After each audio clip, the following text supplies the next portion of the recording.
Hello, welcome back to the Aether Keep. I will be your host, Sydney Sweeney, and it's defense time again. Let me tell you, we rode it to an easy top 1k, but not quite rank 1, and this week on the defensive end, I had two specific goals. Do not lose to Emblem Ike, and do not lose to Gale Force.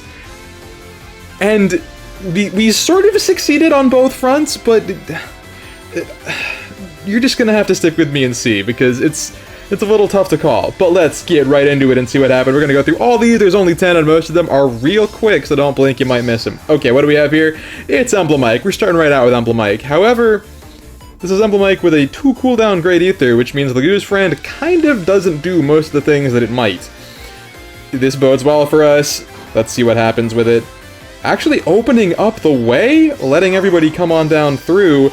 And, oh, it's Igrin time. Oh, she's doing the big damage, and that's kind of that. Igrin on Igrin violence. You hate to see it, but you'll love to see the 0 lift loss. So that's that. What came next? Pierce tried to pierce through the defense. So let's talk about the defense real quick. What did I do here?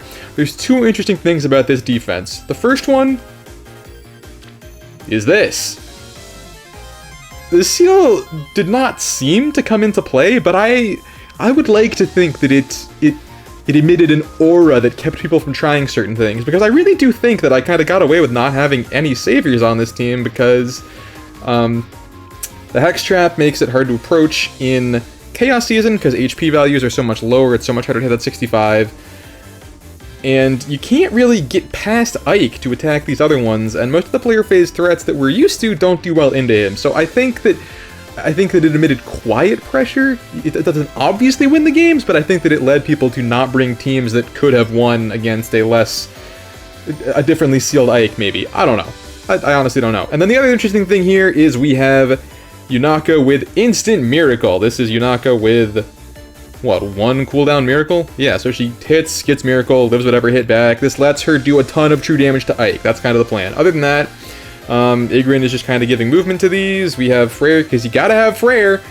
And Mira has 3 move and Wings of Mercy. That's the way it goes. So what happened here? We got a different Omni Tank. There's 2 in the game now. Isn't that crazy? Actually, we got 2 different Omni Tanks. Would you look at that? And that one is nice. That is a nice unit. But is Igrin the new Reinhardt? Is everything just still loses to Igrin? Something about those blue nukes. They really be nuking. Until they don't, I guess. That's always true. But here we get to see the actual content. Except you didn't even need it because the DR wasn't pierced. But the amount of true damage she's doing, like, the Fatal Smoke makes everything really annoying, and it's tough to get in there and clear that. Now they're all messed up and close by. We get more free chips. This time we're not locked down movement-wise, so we get that. We go again. 21 before combat, and Asker can't quite get involved to finish it off. I don't even know if Asker would have finished it off. But this time the Fatal Smoke made it annoying to heal, so it's just... We've already gotten our 1 KO, right? They're running out of time. I don't even know how you take down all these units with this kind of a team comp at this point. The terrible thing is that Mira is the most baitable unit on the planet, but guess what?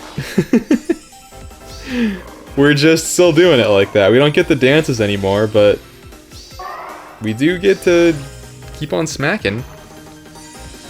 So it's attempting to go through. Asker's a Giga Chad. This is the longest replay, I swear to you. The rest of them, people did not try to fight it out. But Freyr comes through. You really need no follow-up to deal with that guy. Defensive, at least. I guess he has follow-up denial, so you kind of just need full follow-up. You don't really think of that being as the way to beat him, but in many ways it is. So at this point they just didn't have time and couldn't finish it off. So even against a double tank strat where they got rid of my most dangerous nuke, it still worked out because a lot of the units are really tough to deal with. Alright, now, what did Sylar have to say here? We have Kvasir, that's very Chaos Season of you. And we have the Mortis, and we have the other popular Omni-Tank. Everyone wants to say tanks are dead, but we've already seen 3 of them. I'm curious. Do we have a rich metagame, or is Chaos aptly named? Let's see. So we're using the far save. This is rare footage of FOMO with double savior, thanks to Soren. But that is the kind of thing that just gets sliced and then diced by Yunaka, and she actually gets both of them done, which is just... I wanted to count this unit out, but she's got it like that, and the Miracle build just makes her so consistent. Like, what does she lose to?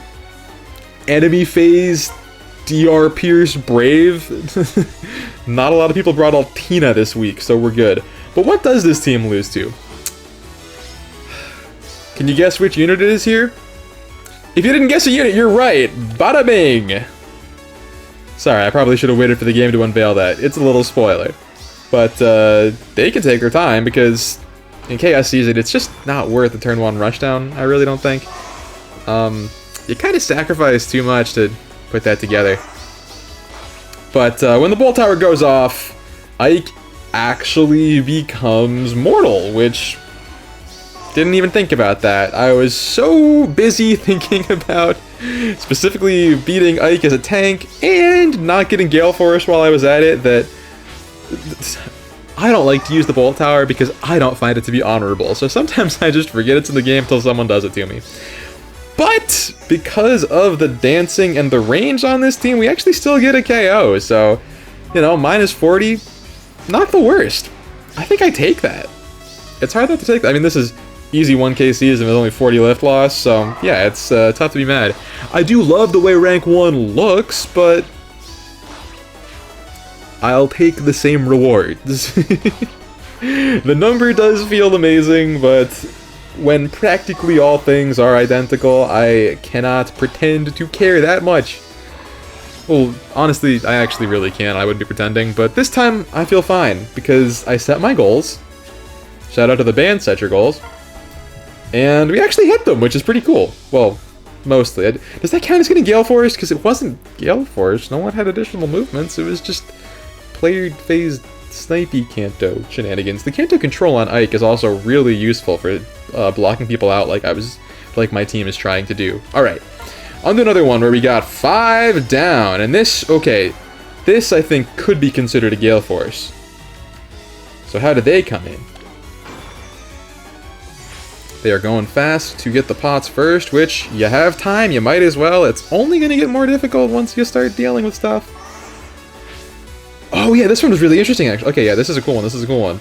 So, I had not even considered the possibility of someone coming in through the top like that, and taking out Yunaka, who is, like, a major piece of my offense. But, the interesting thing is that Ike's Kanto control means that it's really difficult to get out from there. And that put me in a super favorable situation to get a few snipes of my own. And Igor did a great job. The unit's assist skills actually really worked about as well as they possibly could have right there. Started keeping my guys safe, and impressive showing from Asker. He's running null follow-up, magical null follow-up this time instead of Spiral. Maybe Spiral would have been better. In that case, I think Spiral would have actually gotten the KO, but since he can't have the Marth emblem, that has to be on Yunaka to get the instant miracle. He can't actually have a pre-charged special, so I thought null follow-up would just make him a little bit more annoying, have a little bit more functionality. That was the idea anyway. Let's keep going with another quick one. Okay, here we have the specific 2 things I was afraid of, and we beat them both together. Oh, how lovely. Show it to me. Everyone really likes that spot. That spot just looks super appealing. And no one seems to realize that Igrin is like that. I mean, this isn't even like growing wind shenanigans. This is just 82 attack. Blazing Wind with a billion true damage added on top of it, and everyone just wants to challenge that. We literally took out the 2 units that I most wanted to take out, so this to me is the ultimate replay. I could not be more happy with what happened. Okay, Nate, what do you bring to the table? Oh, here we have another player phase type thing. Cool unit. Cool unit. Also, rare footage of this unit. With Granny's shield? That's kind of wild. Alright, so what are we doing here? They tried to go in before the bolt tower went off because they thought they could get out. But Kanto Control once again controlled the Kanto. It really does do that. So that's a rare 0 foes defeated success. If they'd waited for the bolt tower, that could have actually been really bad for me. I think Kanto Control is just a game changer. I've never really gotten to have it on defense before, other than my Medeus teams, which I never really figured out how to use that guy, I'll be honest with you. Okay, what's this? Oh, wow, that's a lot of support on an incredible unit. Whew.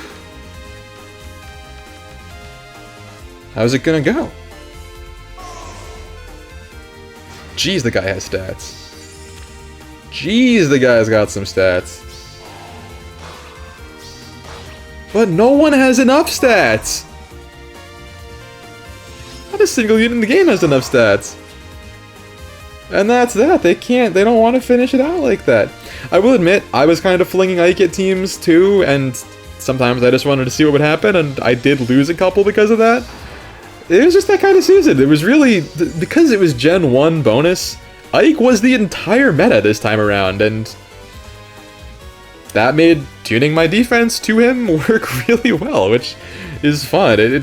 Maybe it's all RNG, maybe I just got good RNG, but this felt like one of the least RNG-based Chaos Seasons, just because Ike is so centralizing, and especially with this selection of bonus units, Ike was like Omega centralizing. So this time, they picked a different tile, but if Igrin can still reach you, it doesn't look good.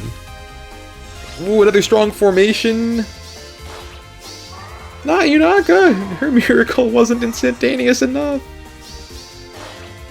Getting the Dancer, but no chance to move again, and Iggy's back!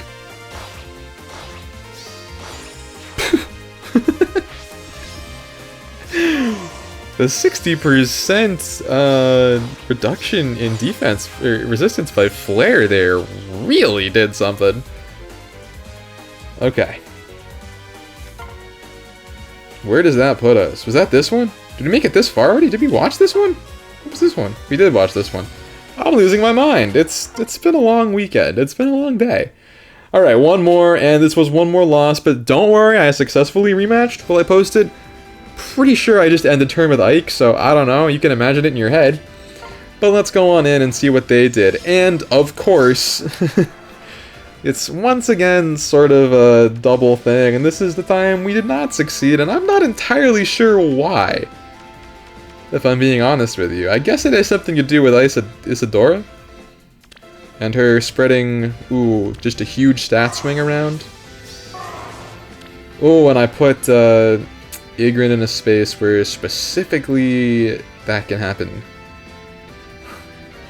So with my attack down to a nice 69 on 59 defense, yeah, it's not going to hit quite as hard. That is an effective strategy. But this time, we do actually get to see the strategy in action. And the Fatal Smoke is Fatal Smoking, but the problem here is that Ike's Pulse Smoke effect shuts down the AoE, so we actually can't finish it. And I just find that frustrating, that, like, there are, like, 2.5 things that beat Ike. One of them is AoEs, and he has a built-in enormous AoE counter to... enormous hard counter to AoEs.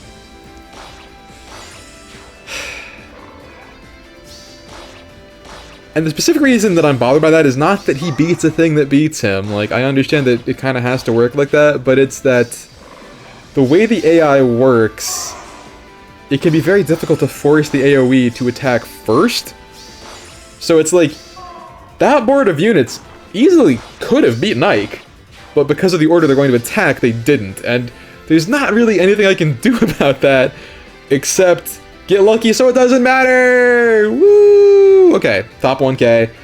I don't know, I hope this was interesting. I hope maybe you learned something if you were having trouble with Ike this week. My strategies didn't seem to directly counter him a lot, but I think that they did, like, put pressure in ways that made what was there work, if that makes sense, the Obstruct Seal. That's pretty much all I have. I will say if you stuck around this long, maybe press subscribe, and if you really, really, really enjoy 11 City content and want to make my day, comment, go Sixers down below. We could use the help. Anyway, I'll be back with more content soon. I think I'm probably going to stream right around when this gets posted, so maybe check that out if you're early. And, have a great day. I'll be back with more FEH content, I promise. So till then.